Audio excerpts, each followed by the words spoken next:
আমরা তো প্রায়ই লুচির সঙ্গে মিষ্টি মিষ্টি ছোলার ডাল খেয়ে থাকি, কিন্তু আজ এইভাবে ছোলার ডাল বানিয়ে ফেললাম। খেতে কিন্তু দারুণ হয়েছিল।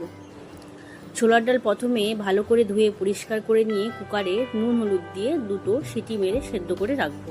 এরপর কড়াই তেল গরম করে গোটা জিরে ও হিং ফোড়ন দিয়ে পেঁয়াজ, টমেটো, কাঁচা লঙ্কার পেস্ট দিয়ে কিছুক্ষণ কষিয়ে নিয়ে দিয়ে দেবো 1 চামচ আদা রসুন বাটা। আদা রসুনও খুব ভালো করে কষানো হয়ে গেলে এতে অ্যাড করব পরিমাণ মতো নুন, হলুদ গুঁড়ো, লঙ্কা গুঁড়ো, জিরে ধনে গুঁড়ো। এবার সমস্ত মশলা আবারও ভালো করে কষিয়ে নেব এবং এখানে স্বাদটা ব্যালেন্সের জন্য কয়েক দানা চিনিও অ্যাড করব। এরপর সেদ্ধ করে রাখা ছোলার ডাল দিয়ে ভালো করে নেড়ে চেড়ে কিছুটা বড় বড় করে কেটে রাখা পেঁয়াজ কুচি ও ধনেপাতা কুচি দিয়ে ভালো করে নেড়ে চেড়ে কিছুটা জল অ্যাড করে 5 থেকে 7 মিনিট রান্না করে নেব। এরপর ওপর থেকে কাসুরি মেথি ছড়িয়ে দিলেই তৈরি এই দারুণ স্বাদের ছোলার ডাল।